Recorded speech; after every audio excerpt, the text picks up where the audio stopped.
Jai Gurudev.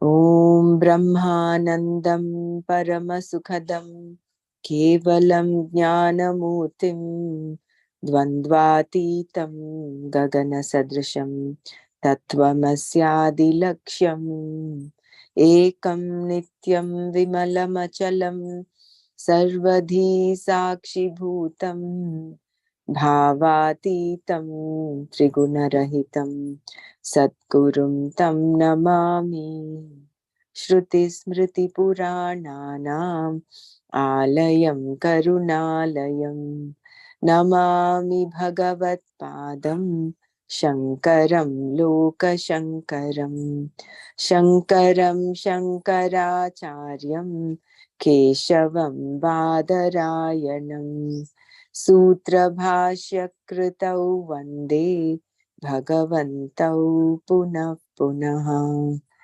Sadashiva Samarambham Shankaracharya Madhyamam Asmadacharya Paryantam Vande Guru Paramparam Vande Guru Paramparam.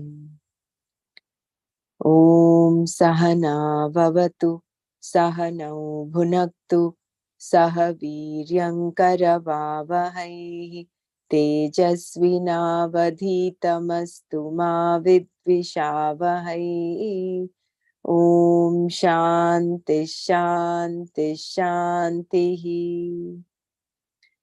Narayanam Namaskritya Naram Chaiva Narottamam Devim Saraswatim Chaiva Tato Jayamudirayet. Jai Gurudev.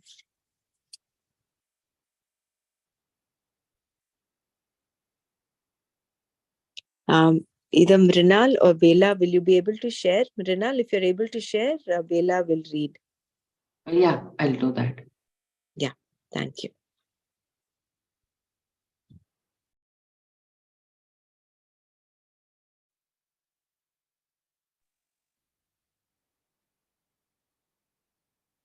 And today we'll leave about 10 minutes to 15 minutes or so towards the end, before 6 o'clock, before Bahrain 6 o'clock, for Percy ji to share his notes on the pranayam. Dhanyavad.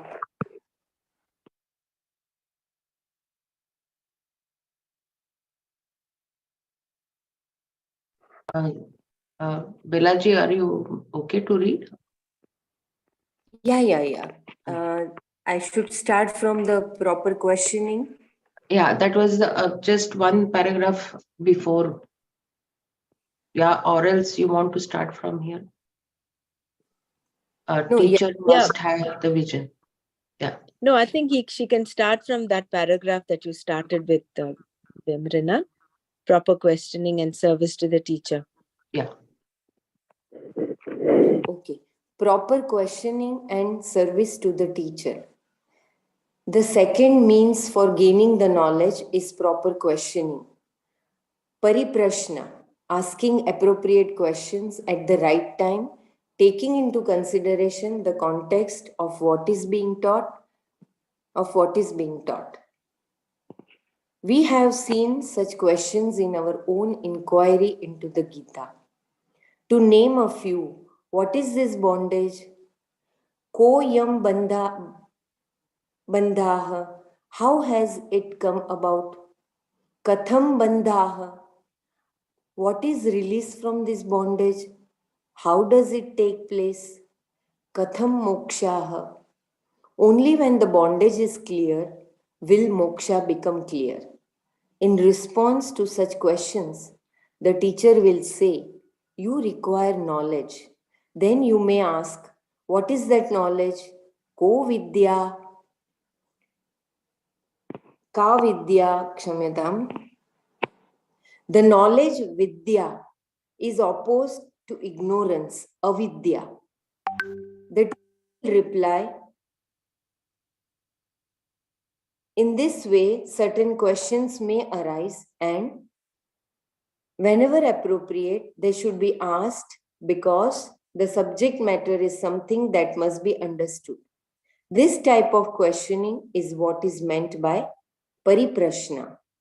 The third means of gaining the knowledge mentioned in this verse is seva, service to the teacher. Anything that can be done for the teacher is done. This is a very common aspect of the Guru Shishya relationship while the student is gaining the knowledge. There is no other payment involved, no tuition fee, no charge for room.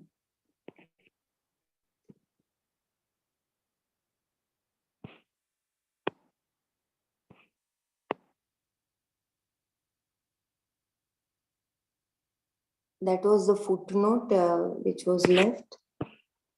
I did not know. Okay. I hope it is read before.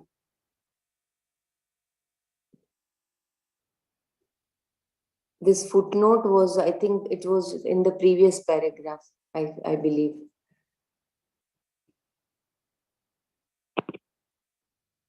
And board and so on.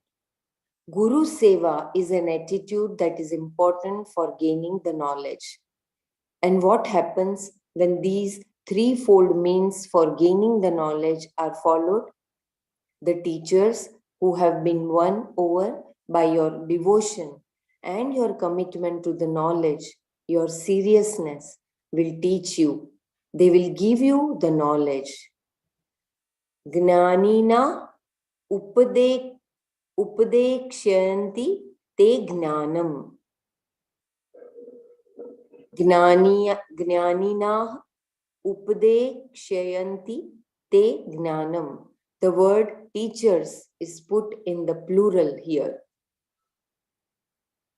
either to refer to all teachers or for the sake of aspect. A teacher must have the vision. In order to bless you with this knowledge, the teachers have to be gnanis. They have to know the Shastra. Because they themselves were exposed to the teaching, they also know the methodology of it. Therefore, they will definitely teach you. Such teachers must also be tattva darshis, those who have the clear vision of the truth. Krishna adds this word because there are those who know the Shastra, logic, grammar, and so on, and who teach. But because they still have some obstructions, pratibandhakas, they do not see the vision very clearly. Thus, only those who know exactly what they teach are called tattvadarshis.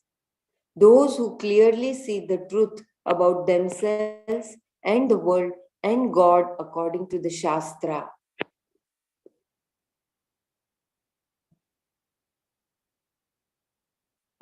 Those who know the Shastra are not merely informed in terms of the words, but they also know the meaning of the words. They know the meaning of words like Tattvamasi, you are that. Thus, they are not the knowers of the words. They themselves personify the content of these words of the Shastra. Such people alone are called Tattvadarshis. And if they teach you, the teaching will do exactly what it is supposed to do. The purpose of the teaching is to reveal, not to advise. Advice is something meant for you to do, like when a doctor advises you to follow a particular treatment. This is purely advice which you have to follow. In other words, it is karma. Whereas if the same doctor teaches you medicine, how to diagnose a problem, what it is, how it happened, what treatment is to be given, why it is given, how it may affect the patient, and so on, then it is knowledge, meaning that it is something to be understood. Here, the intention is to reveal the nature of the Atma, the world, and God. This is what the teaching does. And only when the words come from a teacher who knows what he or she is talking about is the teaching able to accomplish what is intended. This is why this teaching cannot be successfully taught by everyone. The words themselves can put people on the right track, but only when they are spoken by a person who sees what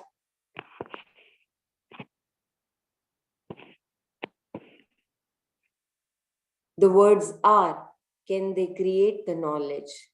When the words are spoken by one who is himself the meaning of these words, there is real teaching, upadesha.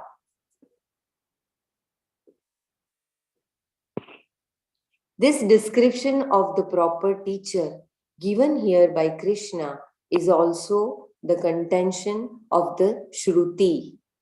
Only when a teacher is Tattvadarshi, one who has the clear vision of the truth, will the teaching be conclusive. Otherwise, your pursuit will not end. It will have to continue. The next verse describes what happens when one gains the clear vision.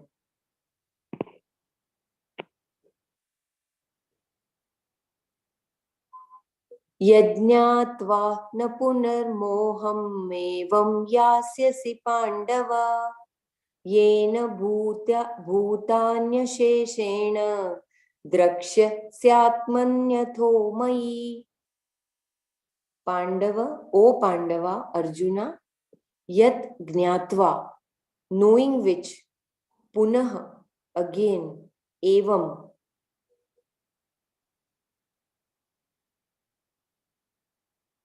in this manner, moham, delusion, na yasyasi, you shall not get, yena, by which, asheshena, all bhutani, beings, atmani, in yourself, atho, and mai, in me, drakshyasi, you shall see.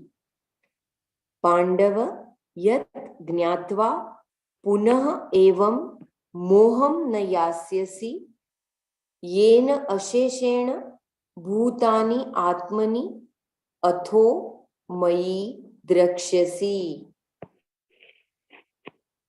Knowing this knowledge which was taught by them, O Pandava, you shall not again be deluded in this manner, and by this knowledge you shall see all beings in yourself and in me. There is a footnote, Mrinalji. Yeah. The Jnanis and Tattvadarshis mentioned in the previous verse. Okay, so it is about the teachers, the Guru. The knowledge referred to in this verse is that which is taught by the teachers described in the previous verse. Gaining that knowledge, yet gnatva, the delusion you had about being a doer and an enjoyer will not return. I am a doer, aham karta. I am an enjoyer, aham bhokta. I am limited. I am a seeker. I am seeking knowledge. I am seeking moksha. All these delusions, mohas, that have been with you thus far, you will not gain again. Punar na yasyasi. Punar na yasyasi. Never again will you come under the spell of moha. Krishna tells Arjuna, addressing him as Pandava, the son of Pandu. May I read this paragraph again?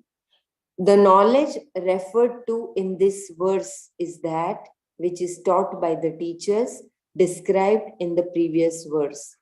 Gaining that knowledge, yat jnatva, the delusion you had about being a doer and an enjoyer will not return. I am a doer, aham karta, I am an enjoyer, aham bhokta, I am limited, I am a seeker, I am seeking knowledge, I am seeking moksha. All these delusions, mohas that have been with you thus far, you will not gain again. Punar na yasyasi. Never again will you come under the spell of moha. Krishna tells Arjuna, addressing him as Pandava, the son of Pandu. And how is it that this delusion does not return? Because delusion, moha, once gone, is gone for good. Moha means confusion born of self-ignorance. Once the cause for the confusion, ignorance of the self, has been removed, you cannot commit the same mistake again. Previously, there was a mistake. But if this mistake is corrected, removing the ignorance, because of which the mistake was originally committed, how can you again be in the same situation?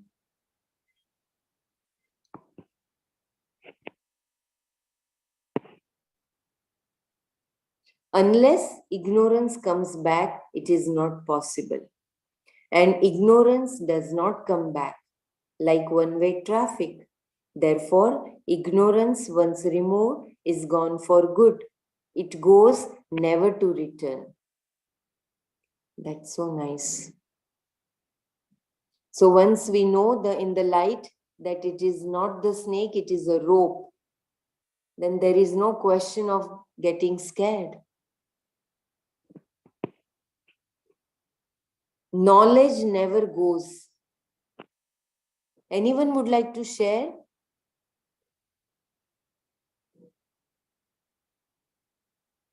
Knowledge never goes. Knowledge, on the other hand, comes and never goes, which is what makes it impossible for ignorance to come back. Whatever ignorance you had before knowledge took place is gone. Whatever ignorance you had before knowledge took place is gone.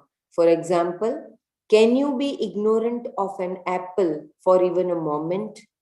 You cannot be ignorant of an apple because it is something you already know. What you know, you cannot again give up, even if someone asks you to, because ignorance is not something that ever comes back.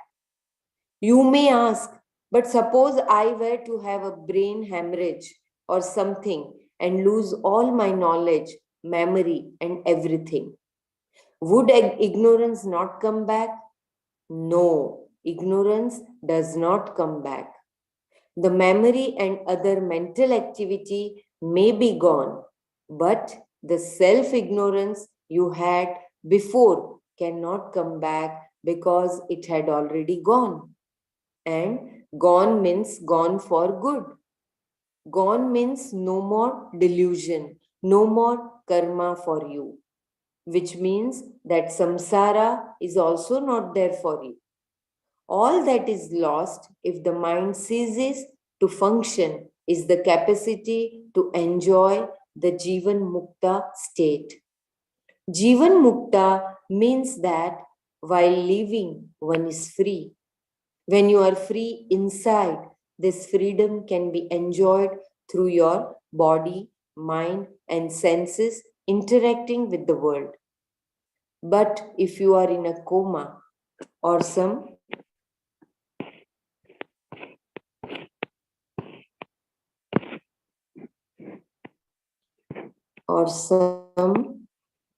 equivalent state, even if you are free inside, due to the absence of the interaction with the world on the part of the body, mind, and senses, you will not be able to enjoy this freedom, nor will you have any problems of samsara.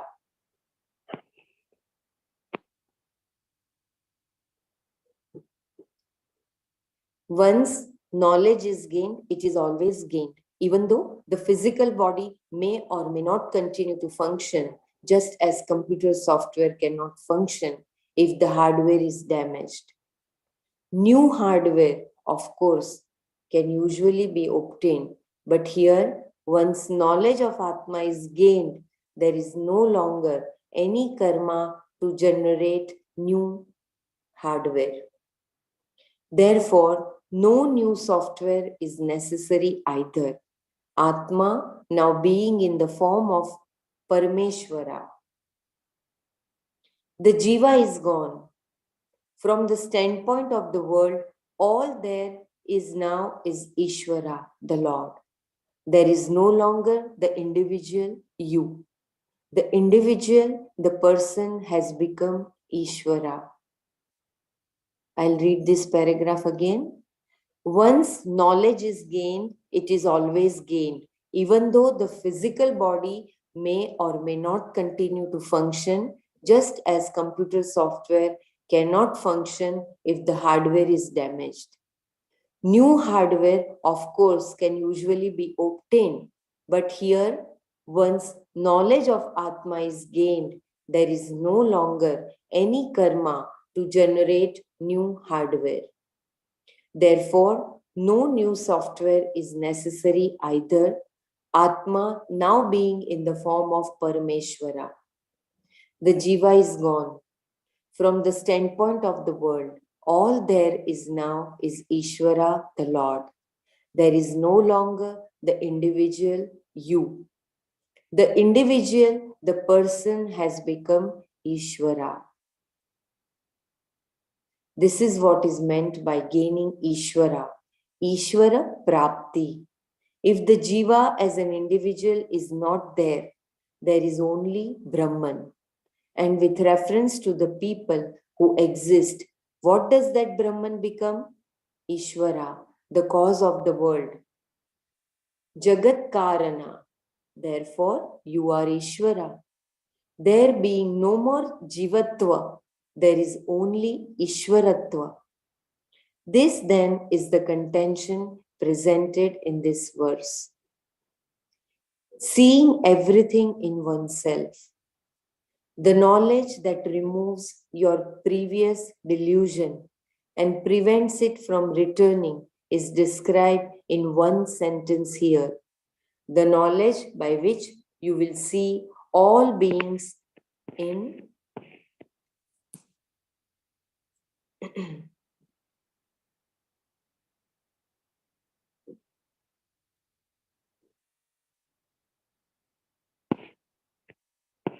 Yeah, could you please scroll, Mrinalji?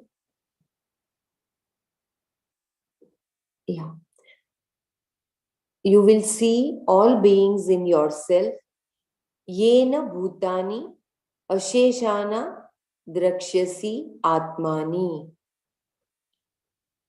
All beings, bhutani means all living beings without exception. Ashesena. Whatever being you come across, whatever you see, you will see in yourself alone. Atmani eva drakshasi. Why?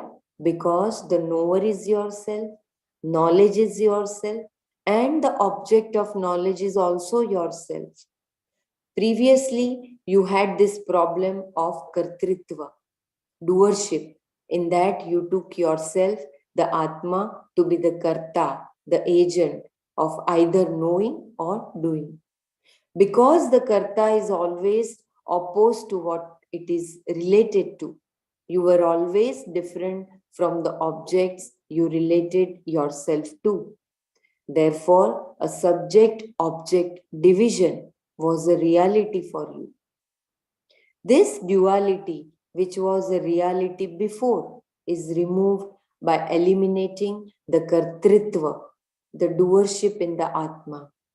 Now I see the self as pure consciousness that is not involved in anything, but at the same time, nothing is separate from it. All that is there is Atma, which is Brahman, which is what Krishna reveals here when he says, you will see all beings in yourself. Atmani sarvani bhutani drakshyasi.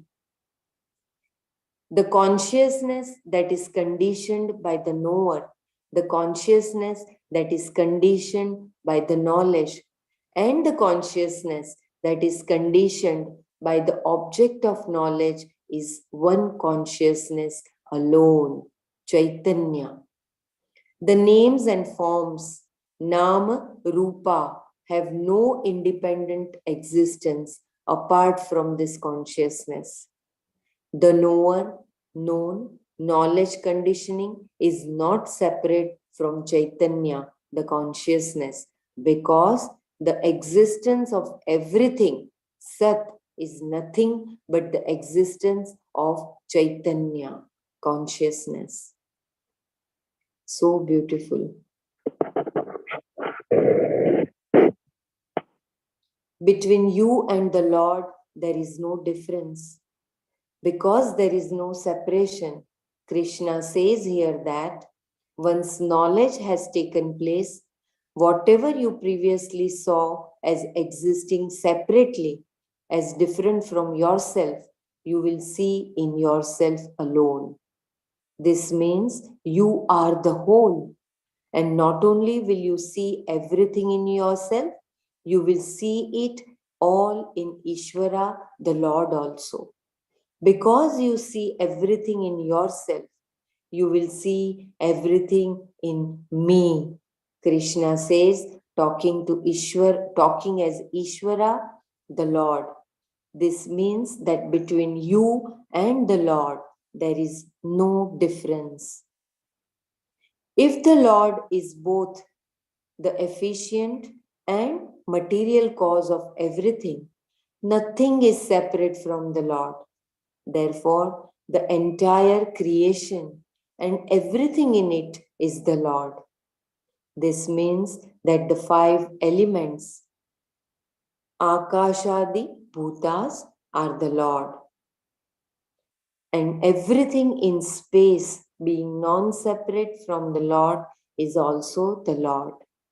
So too your physical body, being included in the physical universe, which is the form of the Lord, is the Lord, as are its physiological functions, the mind and senses. Everything then is the Lord. So beautiful. You are the consciousness that is the Lord.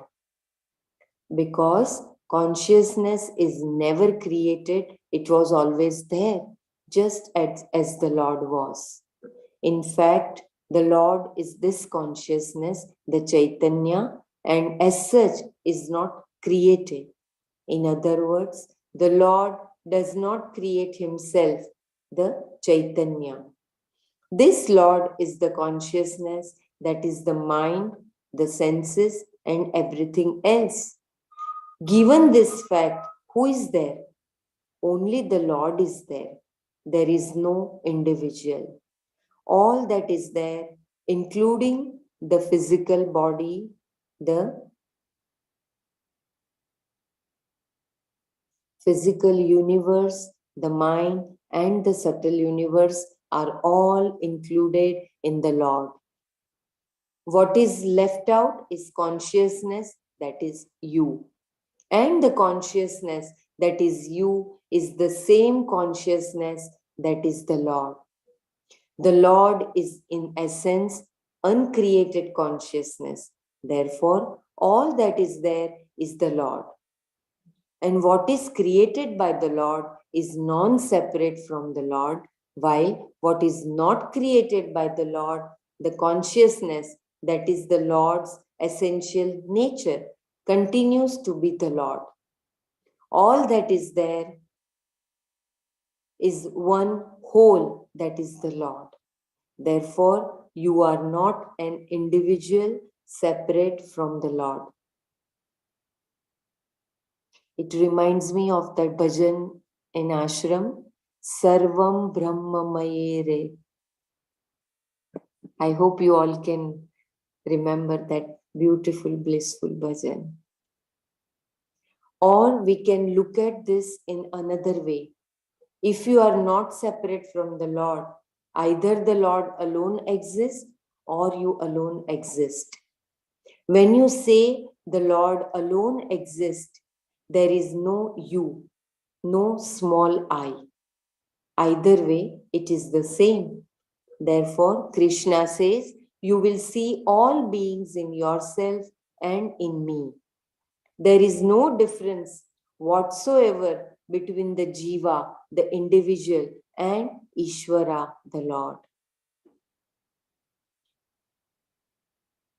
This then is the vision that is the knowledge itself, which Krishna describes further in the next verse.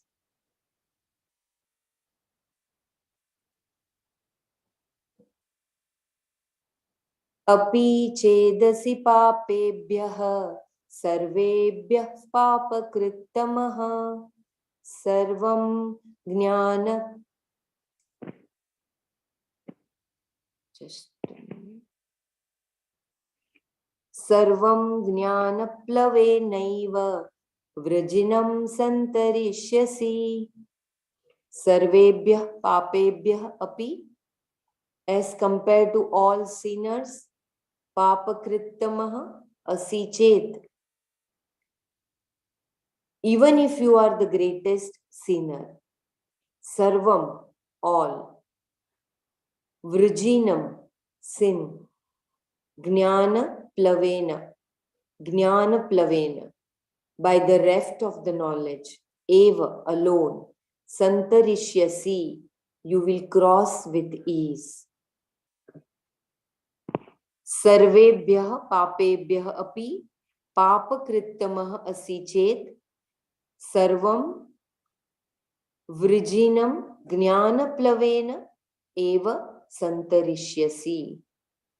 Even if you are the greatest sinner among all sinners, you will cross all sin with ease by the reft of knowledge alone. Here a question may arise as to how can one who is limited in so many ways hope to gain such knowledge? After all, the knowledge being discussed is no ordinary knowledge. It is the knowledge of the whole. It is the knowledge that I am the fullness, that is Brahman, that I am everything, that I am the Lord. To gain this knowledge seems to be a very tall order indeed. It is too big a lump for me to swallow. It is not even a lump, it is the whole thing. If this is your problem, I would say that because it is the whole, you need not swallow it at all. You need only to understand. If it were a matter of faith, you would definitely have to swallow it. Wherever faith is involved, one is not to inquire. It is simply to be swallowed. Here, however, there is nothing to be swallowed because it is the whole. I will read again. Can I read again the paragraph? If this is your problem, I would say that because it is the whole, you need not swallow it at all. You need only to understand. If it were a matter of faith, you would definitely have to swallow it. Wherever faith is involved, one is not to inquire.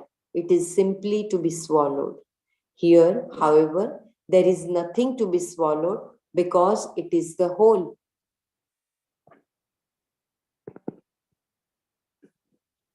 Still, you may say But it is too big for me, Swamiji. You have no idea of all that I have done in my life. This knowledge is possible for the people who have lived a clean life, who have dotted all the I's and crossed all the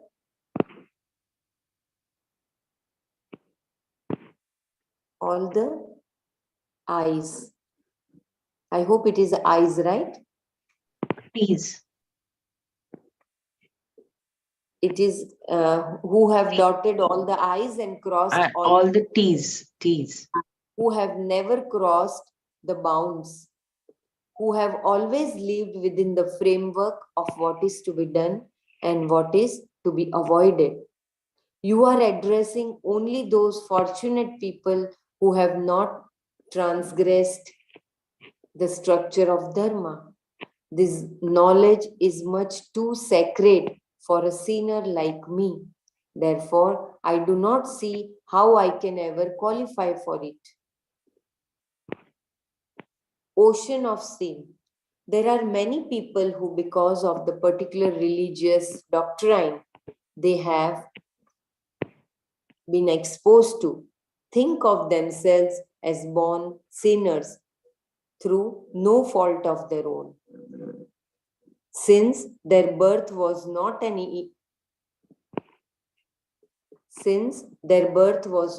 immaculate one, they are told that they have been born of sin and they accept it. And after birth, of course, they were sinners. If I am already a born sinner, what difference does it make if I commit a few more sins? Therefore, I did whatever I could do. I would have committed even more sins, no doubt, had there not been some obstacle or the other in my way. Because I was born with certain limitations and was unable to do certain things because of my love for or commitment to dharma, I could not commit certain sins.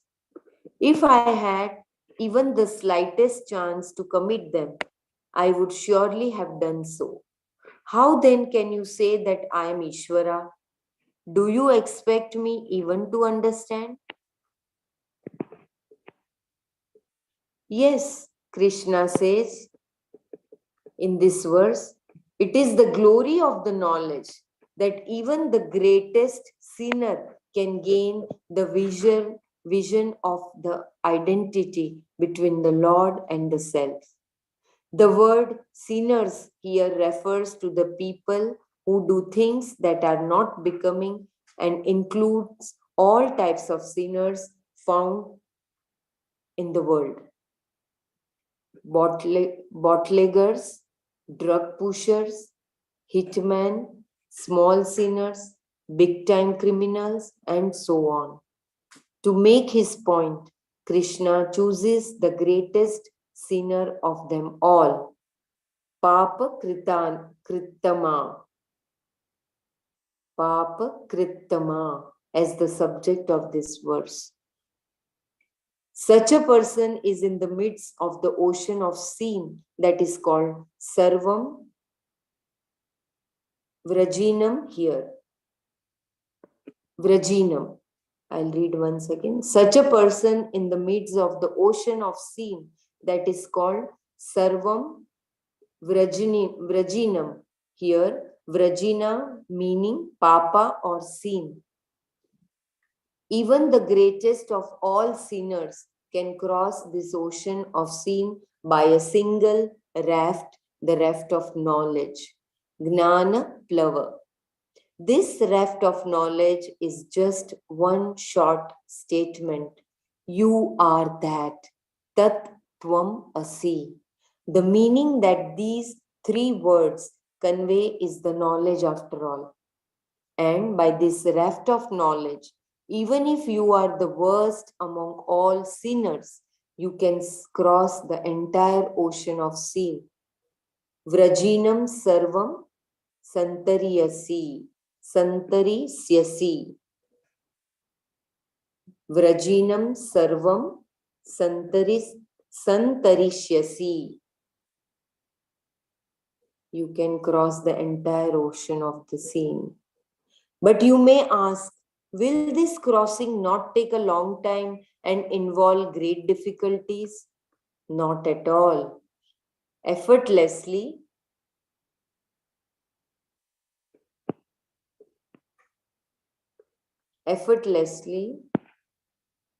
you shall cross, because all you have to do is to wake up to the reality of Atma, the self. Suppose you dream that you have committed multiple murders and that you are caught. In the dream, you appeared before the judge and the jury. You were declared guilty, sentenced to death, and now you are about to be executed. This is the entire scenario in the dream for you. And now you wake up. What happens to all the sins you committed in the dream? By the reft of knowledge, by being awake to the fact that you are not the doer of the dream actions, you are rescued from the entire scene, the scenes, the sentence, everything. None of it can affect you in any way. Who was the doer of the dream actions then? The doer was not you. It was someone else, someone who was ignorant. That doership was something you imposed upon yourself, and therefore all the problems of the doer were yours. Then by falsifying the dreamer, you falsified the entire act of dreaming and the dream itself. Everything that was done in the dream and the results born out of those actions. If the dreamer is real, you cannot falsify him or her. But in the wake of the knowledge of the waker, the dreamer is resolved. In other words, the waker swallows the dreamer along with the dream world, the dream actions, and the dream results. That's such a beautiful. Anyone would like to share? It is such a revealing statement and assurance by Bhagwan. The only thing that we need do is to wake up to this knowledge, just like how we wake up from our dream. Yes. So that is why Gurudev keeps saying, all you have to do is let go. Problem is we are holding on to our identity, holding on to the dreamer. And that's so beautiful where the waker swallows the dreamer.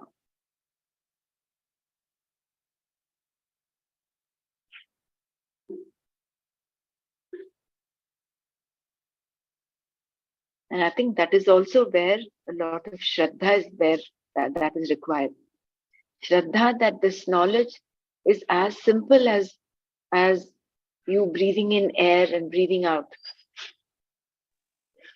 Problem is we like to make everything very complicated. That is the nature of the ego. The ego wants everything very complicated. All we have to do is just remain in that innocence with the backdrop of this knowledge. And even the aspect of the doership, how in the dreamer, as long as you're in the dream, you attribute doership to the dreamer. And the moment you wake up, that doership is gone. The akarta bhav is there. Right? Just So a that's three very words. Just a three words. Tattvamasi. correct. And we know all that, but we still really such a good knowledge. We have to wake up and imbibe it. Means we have to live it. Not only the knowledge of words, Tattvamasi. We have to imbibe the Tattva. In this dream only we are reading this knowledge. If you if you see that way. We are all dreaming right now also. Do we get the karma that we do in the dream?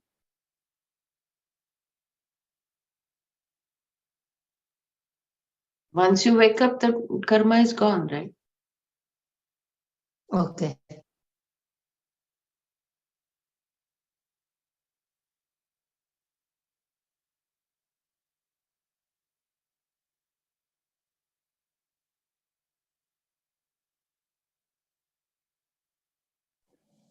Such a beautifully Swamiji has described the whole.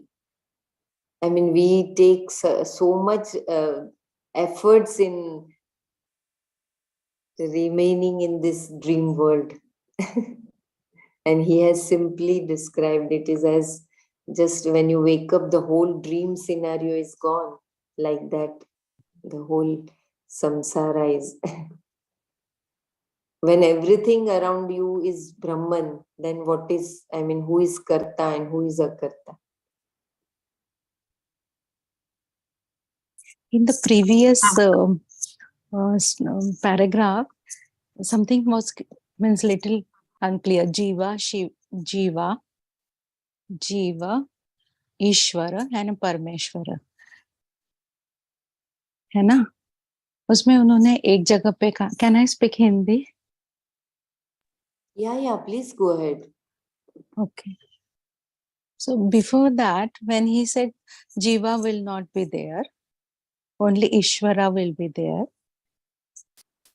Can somebody throw some light on that three aspects? He said, no, when faith is You there, can read once again. everything, You can read once again. everything is to be swallowed. But yeah, please read.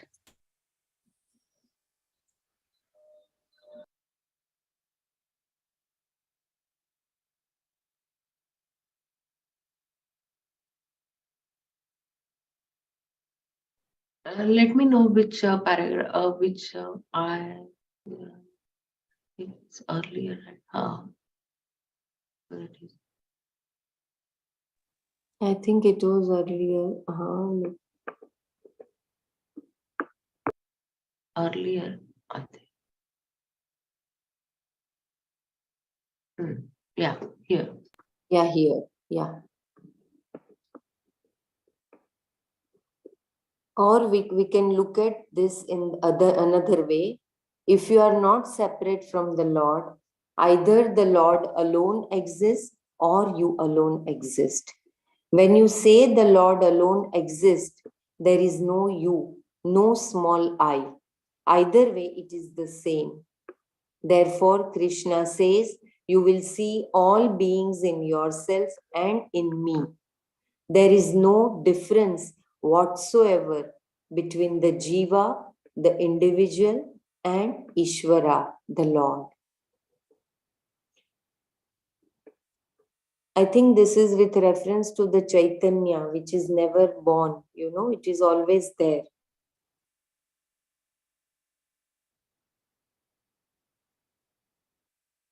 Chaitanya is never created. I think Means you I had a dissolve. question about Jiva, Ishvara, and Parameshvara, right? I didn't get your name. As far as my understanding here, Jiva is the we ourselves, individuals. Ishvara is it is Parameshvara plus the Maya part when it comes into reality. That is Ishvara, and the pure consciousness is Parameshvara. This is what is my understanding. Please correct if I'm wrong.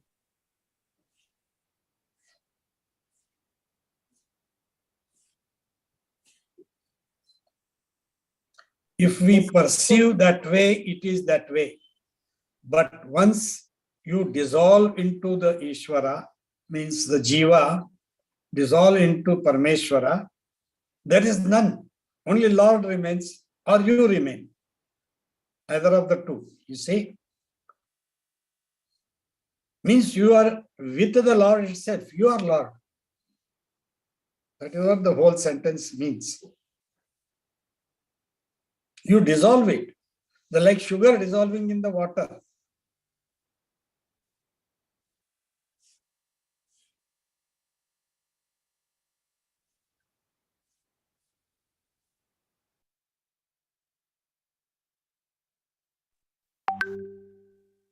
As long as we are in that body, mind, intellect, dehabhyas, tab tak you cannot feel that oneness.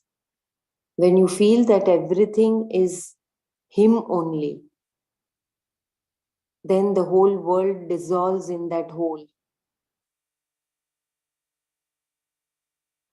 You become the whole. There is nothing. Yes. Only you remain or the Lord remain. That is what that sentence is.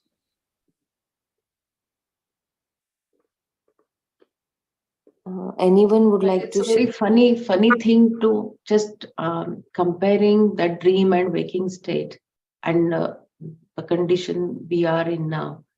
We are dreaming. We are talking about that knowledge of waking up, but still we are all dreaming, isn't it?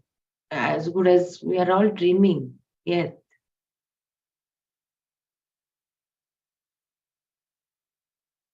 Therefore, they are It's telling like a us to dream awake. only. We are in dream, reading this knowledge of waking up. Very true, Ray. We still move in the daylight, assuming that we are still sleeping and dreaming only. Because we have not arisen, or we have not awakened to that highest Paramatma Tattva. No? That is why this is also is like a dream only. Should we leave some time for Persiji to read? Oh, well, Brahmaraji said. Yeah. That is also very important, pranayama. Brahmaraji, you want me to share? Have you sent file to me? No.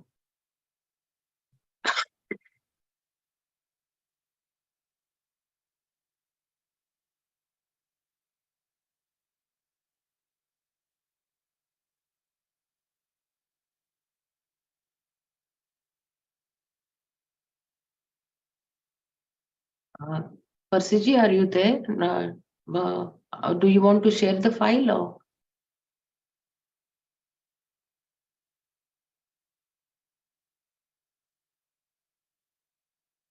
Until they come One back. second. He actually sent it by WhatsApp. Let me see if I can share it from my WhatsApp.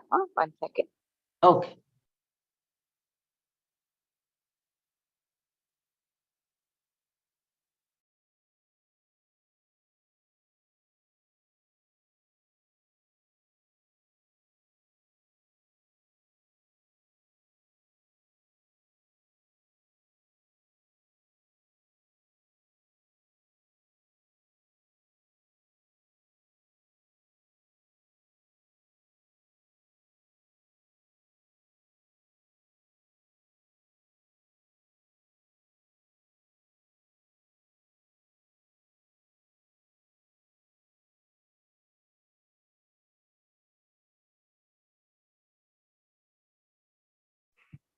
Till we get the screen, kindly share your contributions. So beautiful knowledge it was.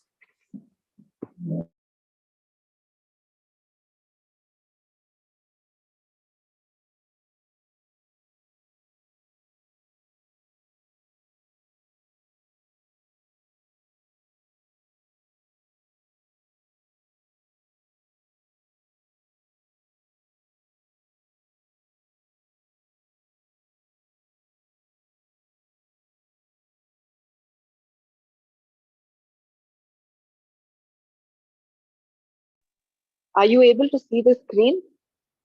Yes, Brahmaraji, we can see the Yeah. screen. You can see Yeah. pranayama equals prana and ayama. Yeah, I can see very well. But somebody Yeah. will have to read it.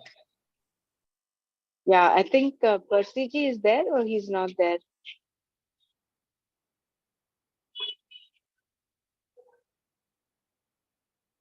I think Bela, you can read if you're able to see it clearly. Okay. Pranayama equal to? One second, one. Brahmaraji, you want to send it to my mail? I can share it.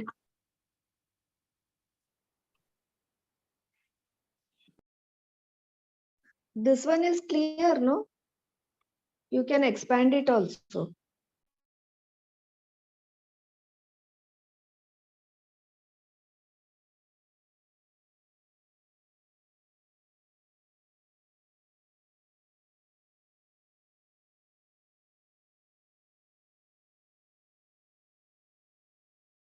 I think Percy. Bela, I think you go ahead. If Percy ji is, maybe Sorry. he's unavailable. No, I just, my net went off. Am I Okay. reconnected? Can you hear me? Yeah, we Yes. can hear you. I'll share the screen. You Yeah. can then go ahead Sure, with the sure, explanation. sure, 1 sure. minute, huh?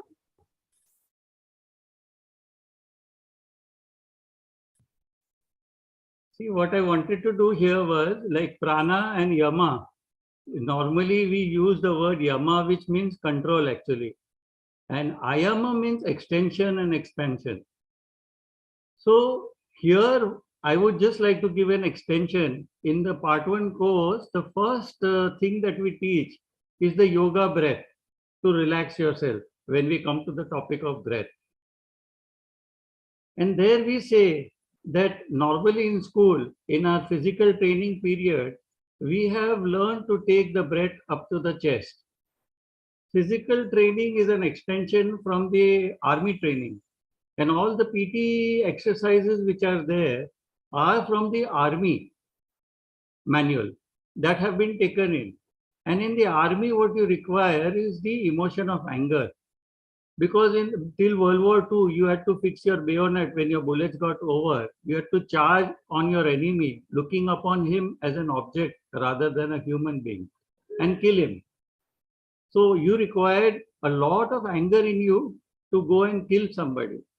And therefore, you only took your breath up to the chest level. So shoulders out, left, right, we started walking. That was what we did in the military. Now we all want to relax ourselves, have mental peace. So we need to push the lungs to its full capacity. So when we talked about the extension of the breath right up till the lungs are, the lower lobes of the lungs are full, then the diaphragm will push the abdomen out. That is the expansion of the abdomen, is what I'm talking about over here, which we did. Now you'll understand what that ayama, the extension, the expansion means. Clear to everybody? And then that breath itself is so relaxing. So pranayama is not to be, it's just not just something very ordinary. This is where we say, okay, introduce yoga in schools rather than having the PT period there. And a lot of Indian schools are doing that. They're giving this, at least yoga once or twice a week and all that.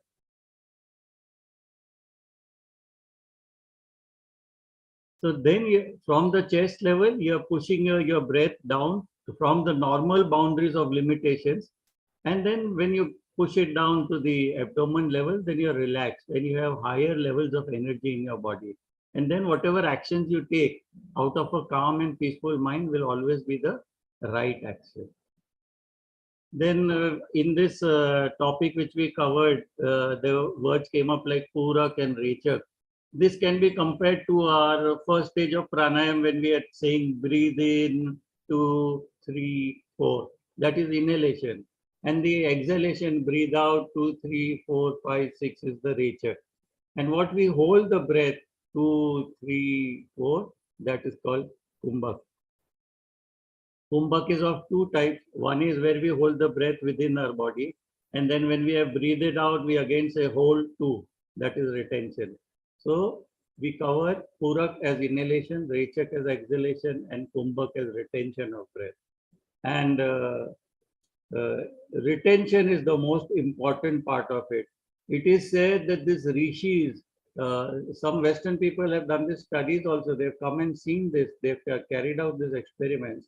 The rishis are buried deep into the ground. A pit is dug up, and they are buried inside. And then mud is thrown from top. And without taking, they retain their breath within the body. And after 7 days, they come out alive. So this is what is talked about here. This is at a very high level. Maybe only few people can perform this kind of a miraculous stunt. That is called Kevala Kumbhaka, in which your lungs stop their activity completely. Can you scroll up? Scroll down.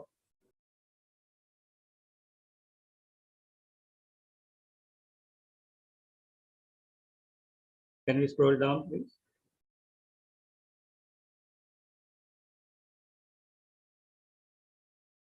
But for us beginners, I think if you scroll down, then we can have a.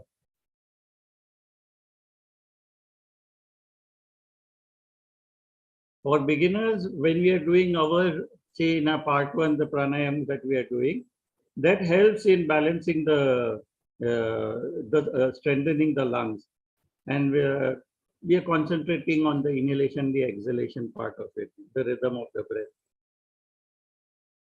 What it does is that this then helps to balance the nervous and the pranic system. Parsiji, then what about the oxygen part? Would that not be a problem when for 7 days? I don't know anything about this Kevala. Only this higher rishis who are having this. Some Western world scientists have also come and seen them doing it. They come out alive. How they manage to be alive in that kind of, and when we have asked Gurudev such questions, he has always said, what's the use of walking on water when you have a boat available to you? Why waste your time doing that and getting to that level of practice, which is going to be of no use to you? He has always laughed it off or explained it in a lighter way in this fashion. We don't need to go and do this. There is no use for this. I think we are too new for it, So Therefore, the understanding from the point of view, like what you all actually wanted was understanding what is Purak, what is Rechak, inhalation, exhalation, Kumbhak is retention. And retention of breath is so powerful for us, how it works in removing all the blocks that are there in our system, in the nervous system. And then when there is a full free flow of energy in the nervous system, then everything gets regulated and activated. And we have a lot of, we are free from physical ailments, and also we are mentally at peace. We are contented. I think, Parsiji, I feel in Samadhi, our breath stops. That is what I feel. I really don't know about that. We have been through this Turiya Avastha a lot of times, especially when we did the Sudarshan Kriya for the first time in our lives. Yeah. Guruji told us to lie down. And then till the bell rang and he said, take your attention to the right foot. We don't know where we were, our bodies, mind, we really don't know where it went and from where we came back. And whether we were breathing or not, that also we don't know. So actually at that time we are really not aware. So I wouldn't put any guessing game to it, whether we were breathing or not breathing. So I think we would all have been breathing. I don't know. We are not at that level where we can retain our breath for so long. Because that gap is nearly, if I'm not mistaken, is around 12 minutes long. And normally for a normal person who is just being initiated, 2 minutes and you would be brain dead. I think Dr. Brahmra would know more about that, the functioning without oxygen.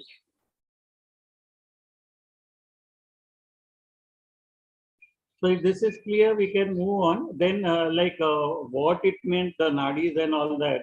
So I just in short again put up the 5 koshas, the body sheets, the Anmay kosha, the material body, the Pranmay kosha, the energy body, Manmay kosha, the mental body. And Vignanmay kosha is the psychic or higher mental body that we talked about is when we cross over from the ego state, then in Vignanmay Kosha is where we get the Riddhi Siddhis that they are called. The miracles start happening in our life is what it is meant. And then if, miracles are happening, if we get into ego state again, we fall down back into Manmaya Kosha. But if we say it's all right, in Guru's presence, miracles do happen. We make light of it. We don't operate from the ego level. Then we are able to reach the Anandmay Kosha, the bliss body. Just wanted to explain this again so we know what we're talking about. And then the most important part of this is, can we scroll down again? Scroll up. Physical activities such as exercise, work, sleep, intake of food, sexual relationships all affect the distribution and flow of prana in the body. This I have covered in great detail in my the Panch Pranas, the 5 Pranas notes. I had covered this also very elaborately. How if your relationships are not good, your level of prana will be very low. If you are having a very good working relationship with all, husband with wife, parents, etc., with children, then your prana levels will be high. The food intake also has an effect on the level of prana. And during that time also I had explained to you that how when we go on a picnic, we have a very light breakfast before we take off.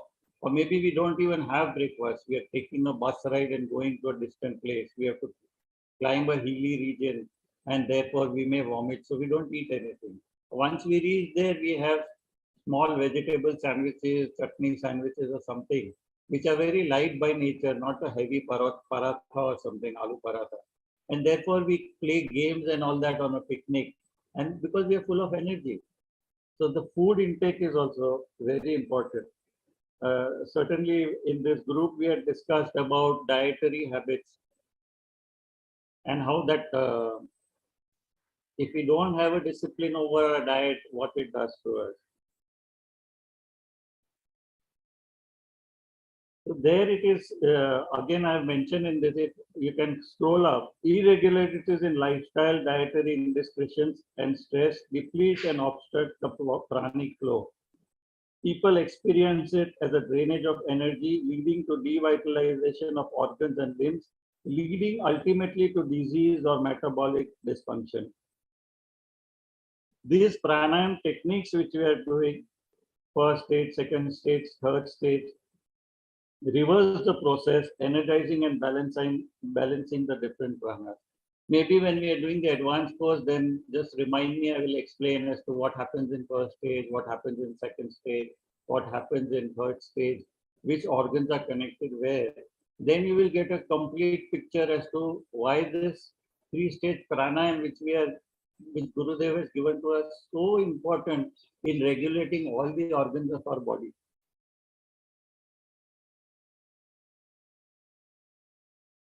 So when we are doing pranayam practices, they normally have to be done after the asanas. That is why I think I was sharing with Dr. Brahma some time back that why asanas are also so important. And then when I gave the notes on the 5 pranas, I was saying which asanas will bring about the balance in which prana of the 5 pranas that was there. How we can balance it just by doing the warm-up asanas that are there. And then after that, we do our pranayam. And normally, we tend to take shortcuts. Some people don't even do Padma Sadhana, they're just doing the pranayam and kriyas. Lot of people operate in different methods. But if you give the importance it purely deserves, then your body will be free of disease and your mind will be at peace. There will be tranquility. And once the mind has been stilled and prana flows freely in the nadis and chakras, the doorway to consciousness opens, leading to one to higher dimensions of spiritual experiences. like I've added it like when we did the first time we did the Sudarshan Kriya.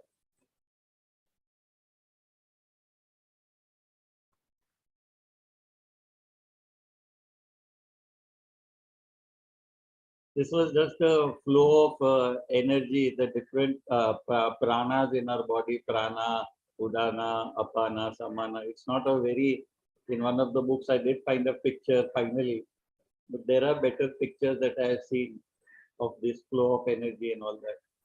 Maybe one day when I get them, I'll put them again. I hope I find them before the advanced course.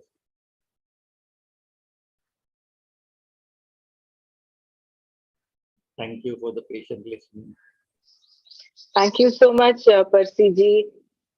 While we are at this, I would just like to mention to all of us here, all the sadhaks here, most of us, I think, wanted to have to experience an advanced course under Percy ji. So he has very kindly, graciously agreed, and the proposed dates are 10th to 12th of March, 10th, 11th, 12th. But then I think he will need to know roughly, approximately how many of us are committed to doing this course, willing to register, so that then he can announce. Yeah, I will let you also share, Percy ji, anything else that you want to share to the group. No, that's, see, I have to also follow procedures like announcing it on CRF. So I said, if people let me know the numbers, then it's, canceling a course for want of numbers or something is not something that I appreciate. So if we have the numbers in place, then I can announce it on the CRF and follow the procedure that is which is established in Art of Living. I also need to announce it. So that is all that I wanted to know. If people are interested, then I'll fix the dates from 10 to 12.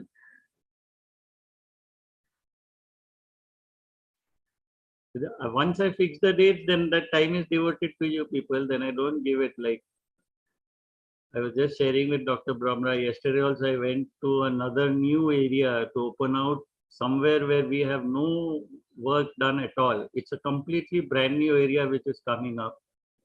And I went with one of my volunteers. We just went there, we did a Guru Puja there. I gave an intro talk. And then from that, they called the chairman of the society and all that. And we are going to have a full-fledged intro talk. And then I think courses will just start there. Establishing a new area. So there's a lot of work that is there. Once I give the date, then we should have the course. So then I don't keep anything else on those days. From today, I think I will join, I will go to ashram, join the intensive advanced course. I think this will be my 4th intensive advanced course with Mahashivratri. I don't know, I will go today and may not be able to join you people for the daily Manana. And I would be very happy to join again with Percy ji. March 10th, no? Yes. Okay, then. Tell us the timings first. Timing will be for advanced courses full day from 6 full day, in the morning till 9 o'clock at night. Yes, okay. And lots of breaks in between. I'll put up the schedule also. I'll send it to Dr. Brahmra, then she can share it in the Okay, then. Lots of breaks. Yeah, thank you, Percy ji. If we can just put up in the chat who all are keen to do this course, Percy ji will have a fair idea. And once we've given our commitment, so that then again, he will block his dates. So we don't want him to, his time is very precious. So we don't want to non-utilize, keep those dates unutilized. See, every day I'm giving at least 2 intro talks. I'm going to different places, distant places, nearby places, lots of intro talks. And then Gurudev is coming on 25th, 26th, 27th to Bombay. So there are so many meetings. There's a lot of work that is going on really. And one thing is I wanted to keep like more of I have already done the day 1, day 2, day 3. I have put in some wonderful processes also of advanced course is in that, where the sound clarity is very good and all that. I've already put it into the laptop through my volunteer who's come back from Pune for a day or two. So yesterday we did that work also, day before yesterday rather. And I'm also learning screen sharing. So That's wonderful. So I'm in Persiji. okay. So who else would like would be if we We'll can also just spend 5 minutes on this? Yeah. And one Yeah. more thing is there are two ways to it. One is that we have a little kind of exclusivity which I wanted to give you people, and then we can talk really like we can go through all the higher knowledges and all that also. So that is one part of it. Then the second is that we are told that post Gurudev's visit to have an advanced course. So if we don't have the numbers, then I'll have no alternative but to mix it up. And then they will also be promoting the course from their side, from the ashram side, with all the lot of posters and this thing post Gurudev's event sort of. So it is going to be, then there will be everybody, and then I will have to follow like whatever we do just in the advanced course. Here we have gone to very higher levels of this Panch Pranas and all that, which we normally don't do. That is why I am Um, saying, that is why, Brahmaraji, just take just Yeah. half a minute, 15 seconds. I am used to of organizing special advanced courses with Sangeeta Jani Didi, especially during from the pandemic time. So I used to give her inputs, and she used to see basic structure. We cannot touch it the way No. Gurudev has designed. But then these senior teachers have that freedom. So during the pandemic, she incorporated Kathopanishad, and she used to put us into silence just within 1 hour or so. उसमें वो सारा गुण अवगुण ये वो सब cover करके problems cover four types of four ways to handle the problems वो उतना cover करके immediately she used to put us into the silence and death process कराने के बाद silence में डालती थी, and then they have that flexibility to incorporate little bit higher knowledge. So actually it will be better if Percy Bhaiya puts some conditions and have a special advance course where he can say we can publicly announce it, but those people who have done 4 advanced courses or something, that Percy Bhaiya will have to design it. Yeah, I understand what you are saying. ऐसा We are क्योंकि coming किया from. है, So it is for not that, we have to have numbers like you need to have at least 20 people for an advanced course. So if in our group we have 20 people, then we can design it that way. What I have already done is knowing this group well and they would want to do intensive. I have gone and also incorporated processes which are long, like online courses. What we used to do is earlier during the pandemic, Gurudev would take a meditation at 12 o'clock and at 7 o'clock in the evening. Twice a day he used to take it. So that we would join it on YouTube. But here I have a choice again to select some wonderful processes which he has taken abroad where the clarity is very good, sound clarity, etc. And the processes are long. So when the meditation processes itself are long, I know that you people can sit through. Otherwise, normally all processes are limited to 20 to 30 minutes. Whereas here we are having 45, 55-minute long processes also, nearly 1 hour long. So that all I have already fed and kept it into the computer because my volunteer was available. He came for 2 days from Pune. So that I can do, but then provided like if there are no first timers or something like that.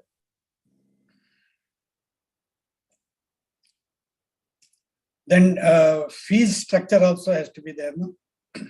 Fee structure that will come up on the CRF. Normally, all of us in India, I think the fees are 5,000 or so. I'm not too sure about it. Online, I don't know. I'll just check up when I register into the CRF. Now, the fee structure will come up. I will not get the link till the fee structure comes up. So I will check all that and get back to you. So online won't be more than 5,000 for people from India. I don't know if we are having any other people like Dr. Mara joining from States or something, then that we would have to take up with NTC again.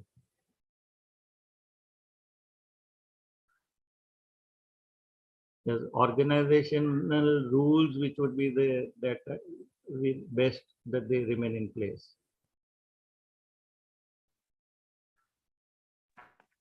Jai Gurudev, Dhanyavad Parsiji for wonderful talk and for this kindness to arrange for us. It will be Thursday, Friday, Saturday, 3 days, or it will be Friday, Saturday, Sunday. I don't know. The dates given were by Dr. Brahmra. I had not checked. It should normally be Friday, Saturday, Sunday.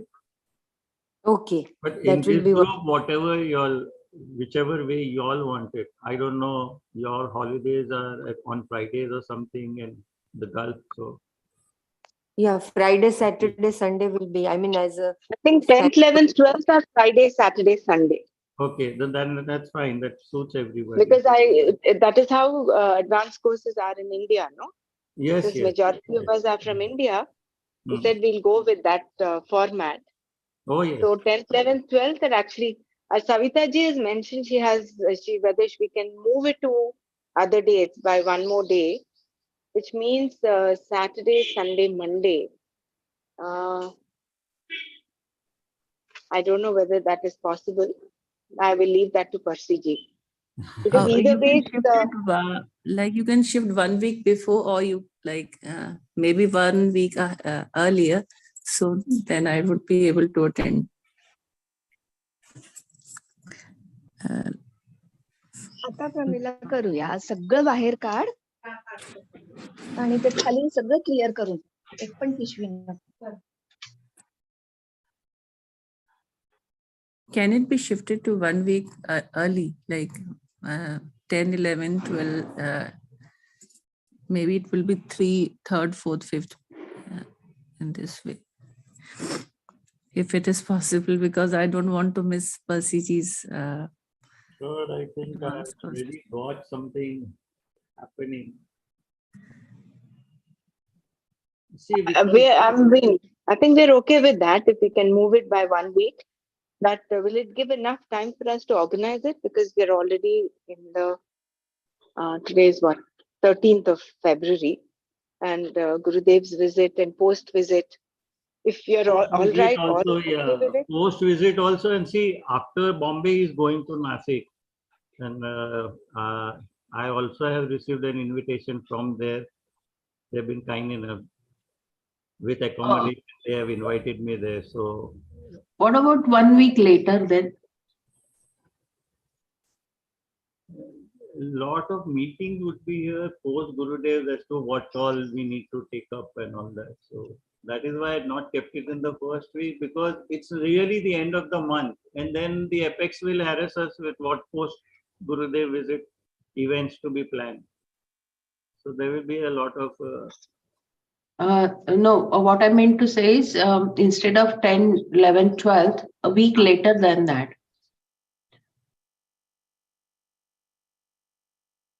That will be 17, 18, 19, maybe 1 week ahead.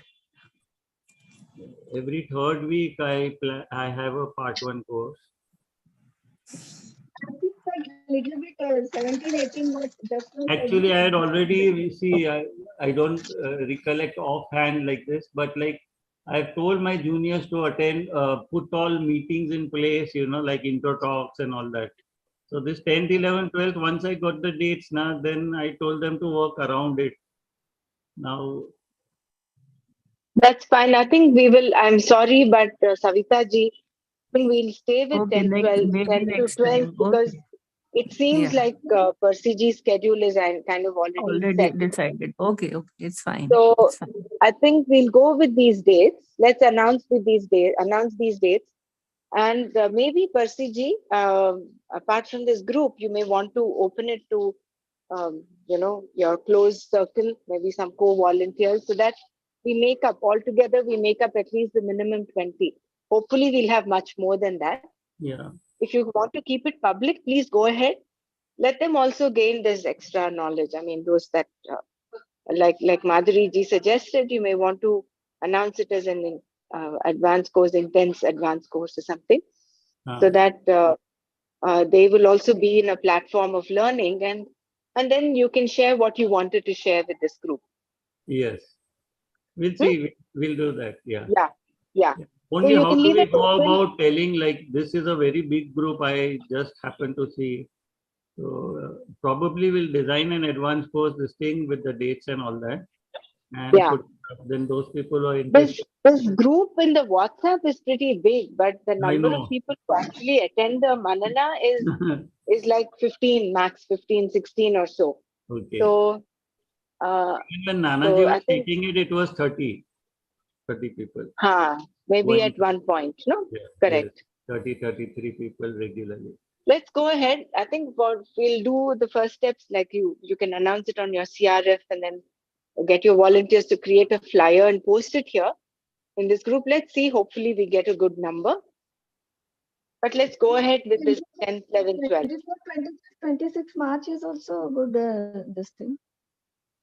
24th, 25th, 26 March. So that publicity ke liye we will get enough time. Yeah.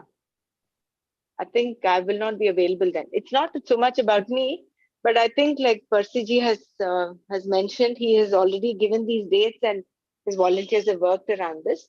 See, Maybe I'm telling you, we'll they are roll with it. asking for. We have about a month's time now, no? Yeah. I think that should be good enough time. People are asking for dates to be blocked in May. So schedule is quite this thing. Then the volunteers get, they get into this thing as to keep on changing and chopping the dates, right?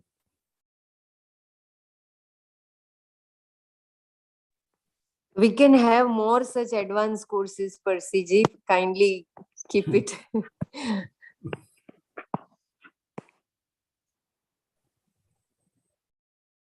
It's all Gurudev's meditation that do the job, nothing else.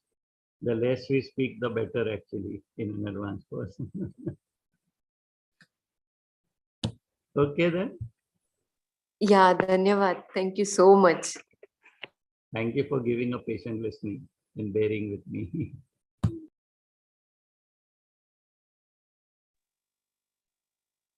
Yeah, Bela, you want to do the Shanti part? I think today we didn't. We discussed about the sloka earlier as well. Maybe you want to do the Shanti part and then close the session. Okay. Loka samasta sukhino bhavantu. Om Purnamada Purnamidam Purnat Purnamudachyate Purnasya Purnamadaya Purnamevavashishyate. Om Sarve Bhavantu Sukhinah Sarve Santu Niramayaha Sarve Bhadrani Pashyantu Ma Kashit Dukkha Bhag Bhavet.